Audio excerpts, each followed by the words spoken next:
Ain't no half stepping with Marcus J. Live from the Den, Legacy Internet Radio. Thank y'all for staying with us, listening to the show tonight. Keep your head up, man. I'm glad to. We talked a little bit about Tupac there in that last segment, and so I felt like I had to drop a Pac joint on you. The only challenge was to find a clean one.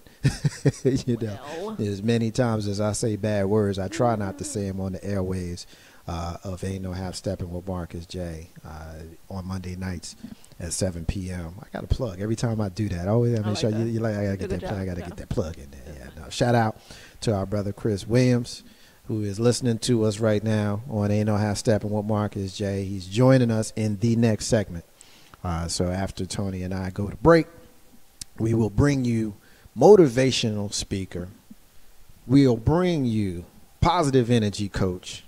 We'll bring you our brother, Chris Williams. Looking forward to having him join us in the next segment. And then after that, we'll have our brother Nate Jones join us on the show. Ain't no half stepping with Marcus. All right, Tony. It's that time of the show. Uh-oh. It's that time of the show when we say, what the hell? What the hell? What's the hell? It's hell. The hell. Hell. Hell. H-A-I-L. What the hell? What the hell? What the hell? All right. Kathy Davis.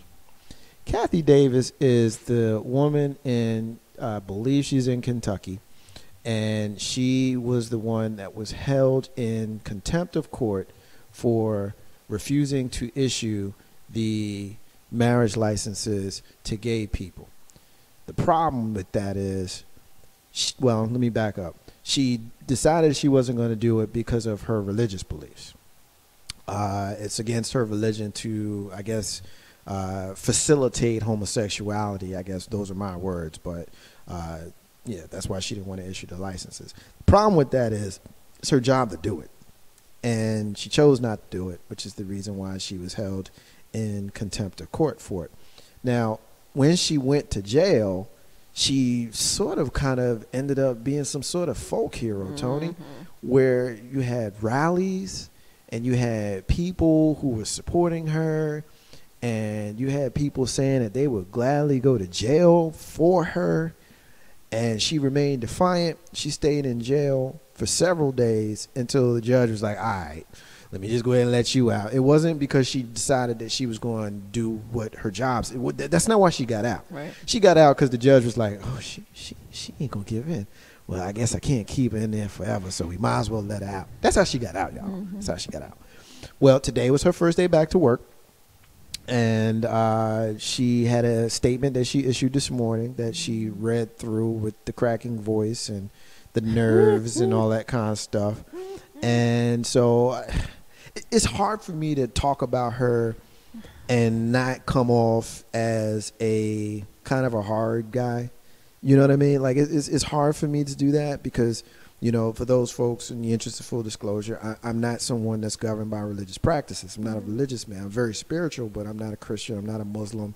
You know, I guess agnostic is the word that I like to use. I have a relationship with the universe. For those folks that's listening, please don't be so upset with me. Oh gosh, I gotta pray for you and feel like I'm gonna like die and end up in the ground and with nobody to come visit me because I didn't pray to Jesus. Sorry, you don't have to be that way. I'm okay. Trust me. When I see someone who does what she did, and I'm trying to choose my words. I probably should just go ahead and speak freely like I normally do. Like I normally do. Please do. Because I normally speak freely. I think she's out of damn mind, basically. I think she's out of her damn mind. I think she's a crazy person. I think that the hypocrisy of her deciding to now decide after she done had a couple of kids out of wedlock and been married 4 times, I think now she decides to exercise her religious beliefs and not issue these licenses on the grounds of these people being gay. Come on, man.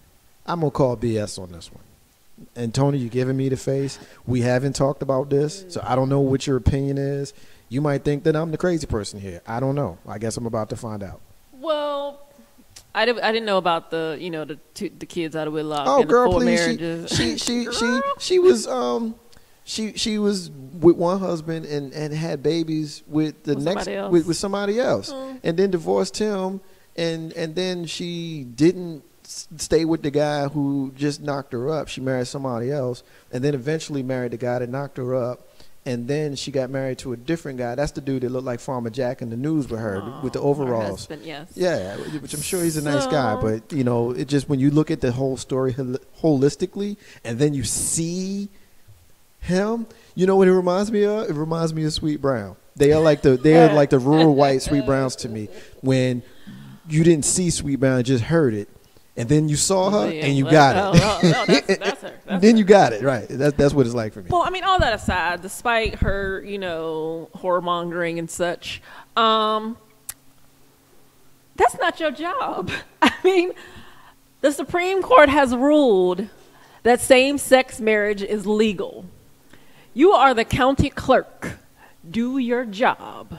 If you cannot do your job or do not want to do your job, resign and get another job. I mean, it really is that simple. Yes. For me, it really is that simple.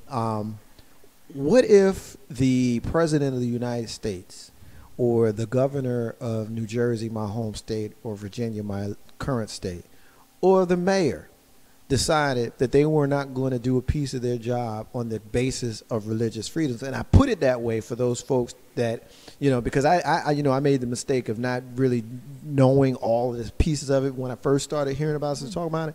So I said, you know, her job, she's hired, blah, blah, blah, blah, blah. Well, I found out later on that she was elected. So Right. This is the reason why I phrase it this way now. What if, you know, the president said, you know what, I don't want to do that. It's against my religion. One, you should have thought about that beforehand. But, you know, for me, anything that you have to question, you know, when you're at work, I don't care where you're working, you know, if you got to ask yourself, should I do this? Like, should I take these pens? You ain't gonna mind if I take this legal pad? Is it right? Is it wrong? If you got to think about it, it's probably not a good idea. But this is something that is the law. And your religious beliefs have no effect on the law. So again, just like the people who mad that work at McDonald's and they're rude, if you don't like your job, get another job.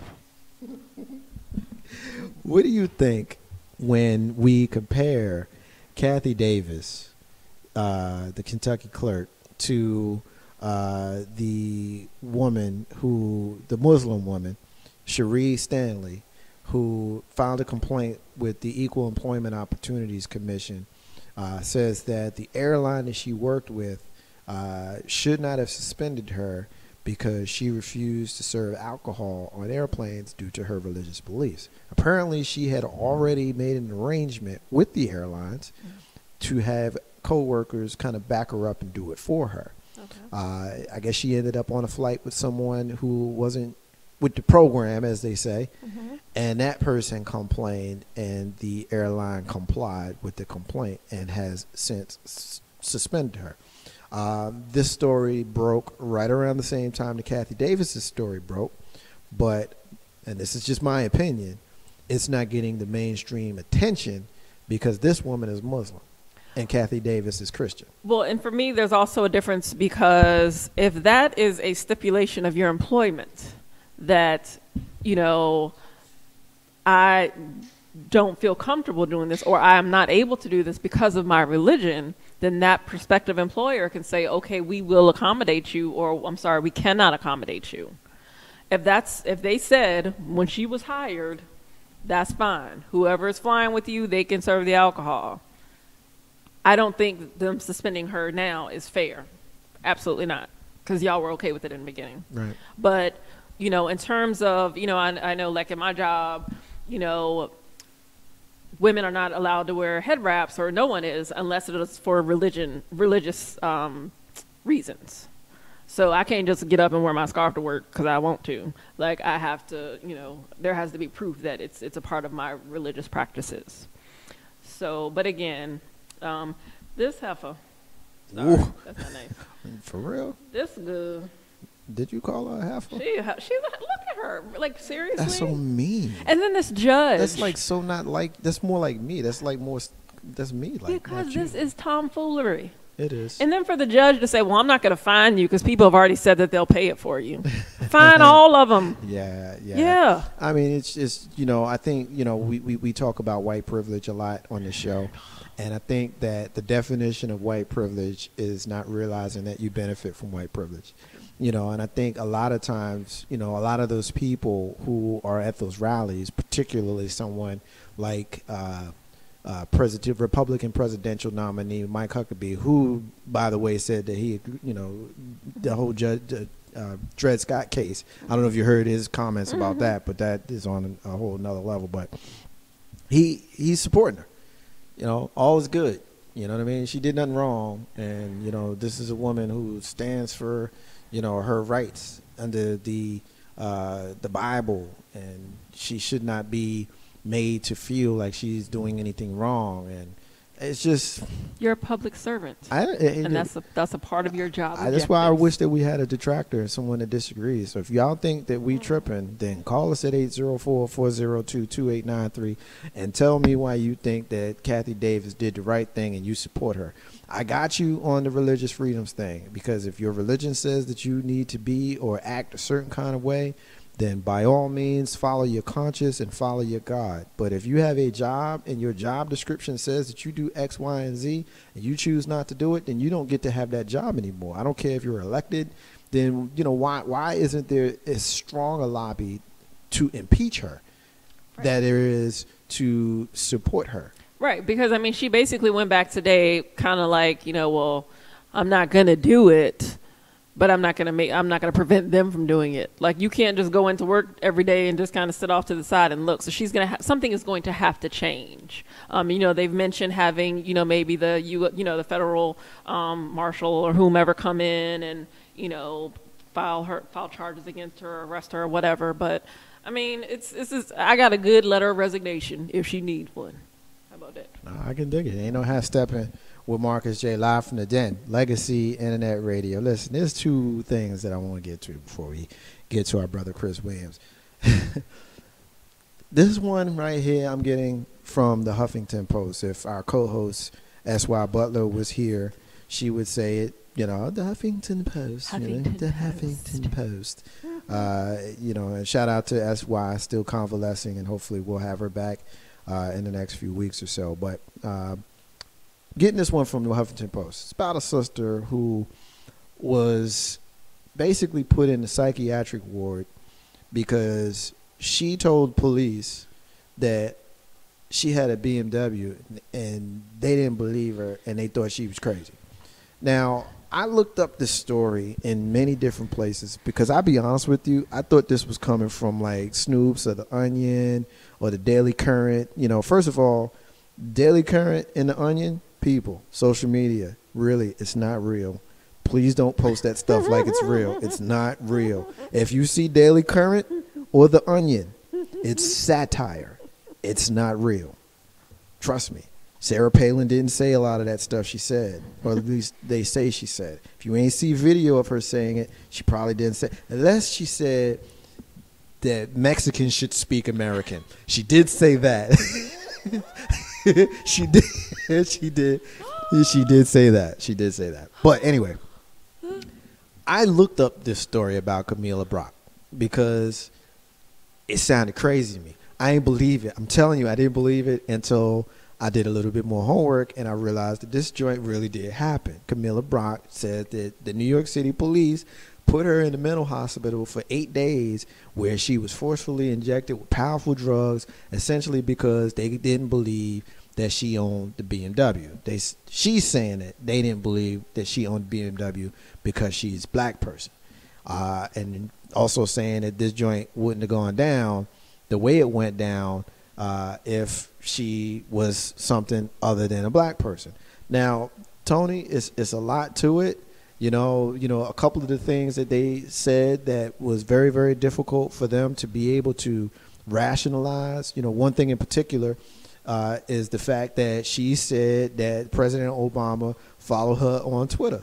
And people had, the police had a hard time believing that. But guess what? The president follows 650,000 people in America on Twitter. And she happens to be one of them. You're a black woman. You got a car. Mm-hmm. You actually have a car, don't you? Yeah, Yeah. So if you get pulled over and, for something silly, like she got pulled over for something silly, and you tell them that's my car and they don't believe you, and the next thing you know, you find out that I don't want to be say, she was in psych ward, y'all. Come on, man. Really? Okay. Really? So at first read, you're like, oh my gosh, what in the world? But at second read, you like, for real. Yeah. First off, it's a lot of stuff with this one, man. I don't know how I feel about it. Yeah. All right. So the police officer comes up to her while she stopped at a light. Why are you driving with no hands?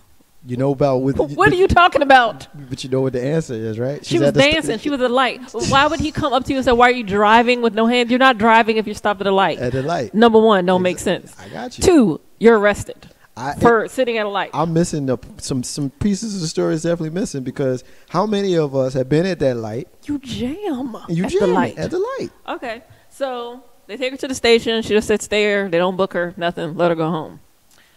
Now, most people, when they came back to the impound lot to get their car, and they said, we got to put you in handcuffs to go get your car, would have been like, oh, hell no. Say what? What you talking about?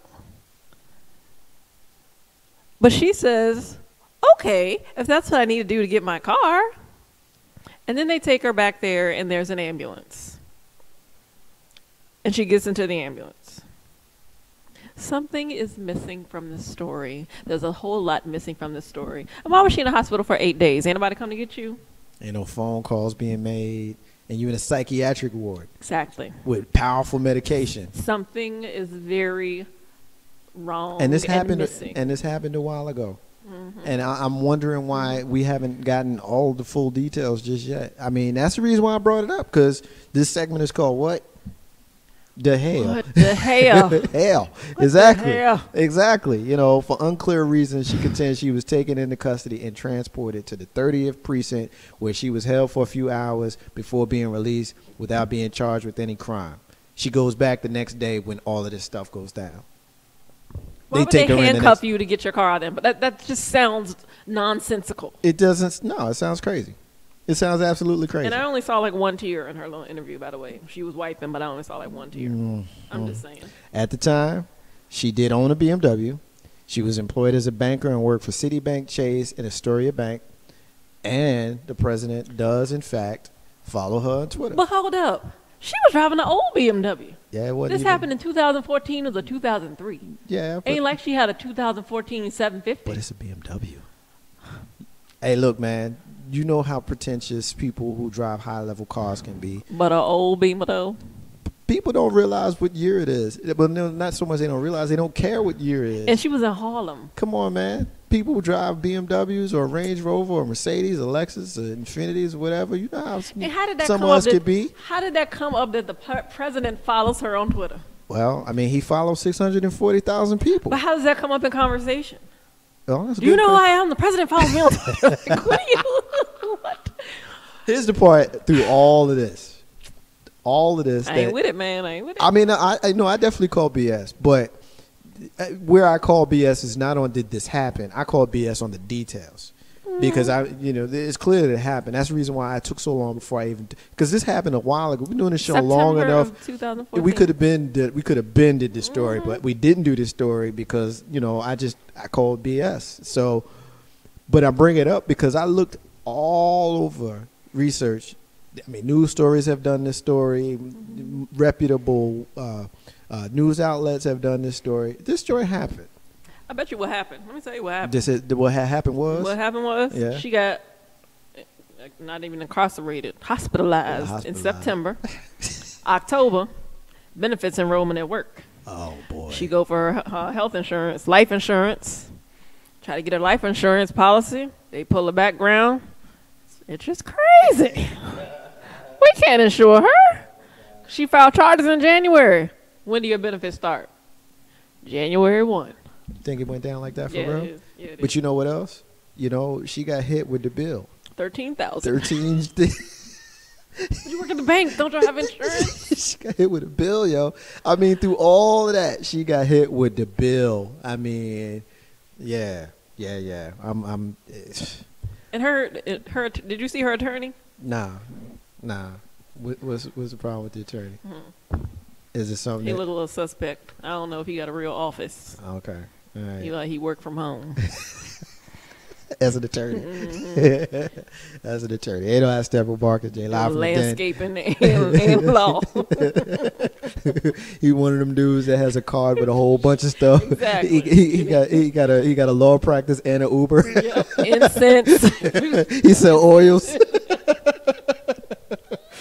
Oh my God! And hey, look, and he might be able to take your appendix out too. What you need? You know, ask that with Market Share. Live from the Den, Legacy, and that radio. All right, last thing we're gonna get to in this segment. I'm getting this one from rawstory.com. Another story that's making me say what the hell, which is what this segment is all about. This one is about a North Carolina teen who's charged as an adult for sexting pictures of himself to his girlfriend. 17-year-old boy. He's facing 10 years in prison for what 54% of teens confess to doing. That's in a study. Sexting nude pictures of himself to his girlfriend.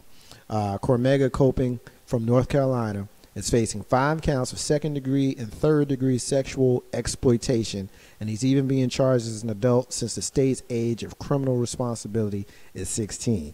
Local authorities discovered that Copening and his girlfriend were exchanging nude photos of themselves when they were both 16. It's unclear why authorities searched their phones in the first place, but since they were both underage at the time pictures were taken, they are accused of sharing child pornography. Reports indicate that no one other than the two saw the pictures. Copening's girlfriend already pleaded guilty to a lesser charge and was sentenced to 1 year probation. Sergeant Sean Swain from North Carolina's Cumberland County Sheriff's Office told the Independent that as a minimum, quote, as a minimum with no prior history, a felony charge means 2 years in prison, which means the teen could face at least 10 years if he's found guilty, because remember, there's 5 counts. His name would be added to the sex offender registry for 10 years, and although he hasn't been convicted of a crime yet, he has already been kicked off the high school football team where he played as a quarterback. There's more, but I think we have it properly set up. So, Tony, what's your thoughts when you hear this story? I also like to have our What the Hell segments. In our What the Hell segments, we do a little piece called Fair or Foul, where we pull up stories and there are opposing opinions. Some would think that they're fair. Some would think that they're foul. This particular one, what do you think? Fair or foul? Ooh, man, that's a tough one, because 2 words come to mind before fair or foul. It's pedophilia and teen suicide. I guess that's 3 words, actually. As the parent of a teenager, I am very aware, and I make sure that he is aware that that is a felony. That's well known. And I'm sure it's mainly, of course, because of pedophiles, but, with social media and children sending pictures to and from, and, look how many kids have committed suicide because, stuff gets out about them. People show pictures of them, disposed or having sex or what have you. So I'm sure that that's why, the laws have become so strict. Should he get 10 years? No. But the law is the law. Really? I don't think it should be a felony when it's children. You know what I'm saying? It depends on the context, though, because what if it's a teenager taking pictures of little boys? There's just so many variables that could be involved. It's terrible. Well, I guess this is the reason why I've never thought about being a lawyer. It's not something that's on my radar, because for me, there's certain cases where the attorney and the judge and the people in law enforcement would look at it as black and white. It's the law. But I would tend to look at it on a case-by-case basis and use my common sense as opposed to my law book.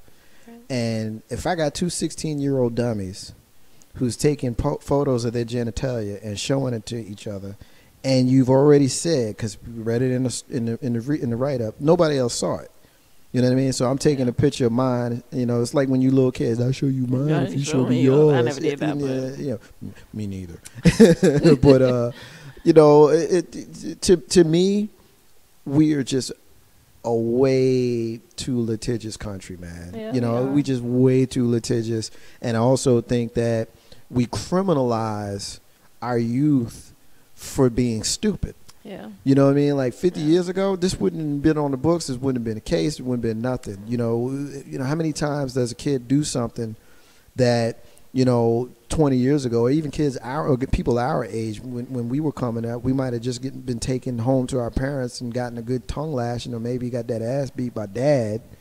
But now, we got a record. We're a sex offender for 10 years, and I might have to go to jail for 10. Like, really? I mean, I took a picture of my joint. I sent it to my girlfriend, and I might have to go to jail for 10 years for that? That's crazy to me. But see, you say that until you pick up your daughter's phone and you see a dude. I still don't Johnson think. on it. I'll be honest with you. Not, not and y'all, you know how I feel about Mama J, and I still think that that's crazy. Like, if I pulled out her phone at 16 years old and I saw somebody sent that to her, you know what I mean? I'm not thinking I need to call the cops. No. Especially if it's a kid that I know, that Right. I seen him. Right. He's been in my house. You know what I mean? I know that that's the little boy she like or whatever it is. Like, my first thought isn't to call the police. My first thought is to holler at his pops and be like, yo, this is what went down. What we gonna do? Like, that's my natural instinct. So when I saw this, I was like, are you kidding me? Yeah, I mean, that's excessive. And what about the felony. forbidden fruit thing? They was 16 years old and the police rolled up on them and went through their phones. You know what I mean? Like, how many times do you see evidence get thrown out of court when you know they're guilty, but you don't prosecute them because of how you got it?